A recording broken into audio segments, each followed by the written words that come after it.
భారత సుప్రీంకోర్టు 52వ ప్రధాన న్యాయమూర్తి బిఆర్ గవాయ్ పదవీ కాలం నిన్నటితో కంప్లీట్ అయిపోయింది.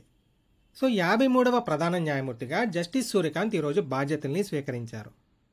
ఈ జస్టిస్ సూర్యకాంత్ హర్యానా రాష్ట్రంలోని హిసార్ జిల్లాలో ఉన్న పెట్వార్ గ్రామానికి చెందిన వ్యక్తి.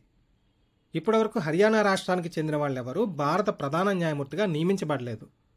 సో సీజీఐగా బాధ్యతలు చేపట్టిన తొలి హర్యానా రాష్ట్రానికి చెందిన వ్యక్తిగా జస్టిస్ సూర్యకాంత్ రికార్డు సృష్టించారు. ఈయన ఈ పదవిలో ఇప్పటి వరకు ఉంటారంటే 9th ఫిబ్రవరి 2027 వరకు ఉంటారు. ఈయన ఇంతకుముందు సుప్రీంకోర్టులో జడ్జిగాను, 23rd chief justice of Himachal Pradesh high court గాను, దానికంటే ముందు పంజాబ్ అండ్ హర్యానా హైకోర్టు జడ్జిగాను, అడ్వకేట్ జనరల్ ఆఫ్ హర్యానాగా కూడా వర్క్ చేశారు. హర్యానా అడ్వకేట్ జనరల్గా పనిచేసే టైంకి అంటే ఎర్లీ 2000sలో ఈయన వయసు 38 years. He was the youngest advocate general of Haryana. దీంతో పాటు national legal services authority NALSA, తెలుగులో అయితే జాతీయ న్యాయ సేవల ప్రాధికార సంస్థ, దీనికి ఎగ్జిక్యూటివ్ చైర్మన్గా కూడా ఈయన వర్క్ చేశారు. ఆ టైంలోనే మిలిటరీలో పనిచేసి రిటైర్ అయిన సోల్జర్స్కి, వాళ్ళ ఫ్యామిలీ మెంబర్స్కి ఫ్రీ లీగల్ అసిస్టెన్స్ ప్రొవైడ్ చేయడం కోసం వీర్ పరివార్ సహాయత యోజన అనే ఒక స్కీమ్ని కూడా లాంచ్ చేయడం జరిగింది. నెక్స్ట్ మళ్ళీ కరెంట్ అఫైర్స్కి వచ్చేద్దాం. భారత రాష్ట్రపతి ద్రౌపది ముర్ము జస్టిస్ సూర్యకాంత్తో ఈరోజు ఉదయం ప్రమాణ స్వీకారం చేయించారు.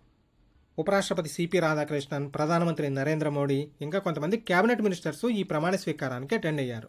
వీళ్ళతో పాటు తన ఎదుగుదలలో ప్రధాన పాత్ర పోషించిన దాదాపు 235 మందిని జస్టిస్ సూర్యకాంత్ స్పెషల్గా ఇన్వైట్ చేయడం జరిగింది. ఈయన హిసార్ జిల్లాలో పెట్వార్ గ్రామానికి చెందిన వ్యక్తి అని చెప్పుకున్నాం కదా. ఆ గ్రామంలో వివిధ కమ్యూనిటీస్ని రిప్రజెంట్ చేస్తే సీనియర్ సిటిజన్స్ని, తన ఫ్యామిలీ మెంబర్స్ని, తనకు చదువు చెప్పిన ప్రొఫెసర్స్ని, తనతో పాటు వర్క్ చేసిన లాయర్స్ని, అలానే తనని గైడ్ చేసిన శ్రీనగర్, కేరళ, గువాహటి, పంజాబ్ అండ్ హర్యానా రాష్ట్రాలకు చెందిన లాయర్స్ని, జడ్జెస్ని ఈ ప్రమాణ స్వీకారానికి ఇన్వైట్ చేయడం జరిగింది. వీటన్నిటికంటే ఇంపార్టెంట్ పాయింట్ ఏంటంటే for the first time in Indian history ఈ 235 మందిలో ఇతర దేశాలకు చెందిన 15 మంది గెస్టులను కూడా ఇన్వైట్ చేయడం జరిగింది. ఈ 15 మందిలో 6 members chief justices and senior judges from different countries ఉన్నారు.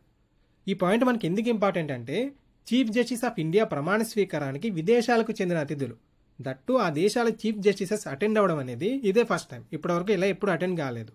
సో ఏ దేశాలకు చెందిన ప్రధాన న్యాయమూర్తులను ఇన్వైట్ చేశారు అని అడగవచ్చు. Bhutan, Kenya, Malaysia, Mauritius, Nepal and Sri Lanka, ఈ నైబరింగ్ కంట్రీస్ అంటే భారతదేశానికి చుట్టుపక్కల ఉన్న ఈ దేశాల ప్రధాన న్యాయమూర్తులు ఈ కార్యక్రమంలో పాల్గొనడం జరిగింది. వీళ్ళ నేమ్స్ కానీ అదర్ డీటెయిల్స్ కానీ పెద్ద ఇంపార్టెంట్ కాదు, కానీ జస్ట్ ఈ కంట్రీ నేమ్స్ని గుర్తుపెట్టుకోండి సరిపోతుంది. నెక్స్ట్ ఇక్కడ జాగ్రత్తగా చూడండి. ఈయన ప్రమాణ స్వీకారం చేసింది ఈరోజు అంటే 24th November 2025. నెక్స్ట్ ఇంకో 2 daysలో November 26th మనం కాన్స్టిట్యూషన్ డే అంటే రాజ్యాంగ దినోత్సవంగా జరుపుకుంటాం.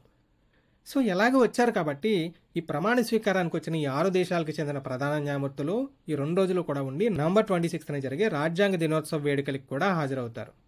ఈ పాయింట్ కూడా గుర్తుపెట్టుకోండి.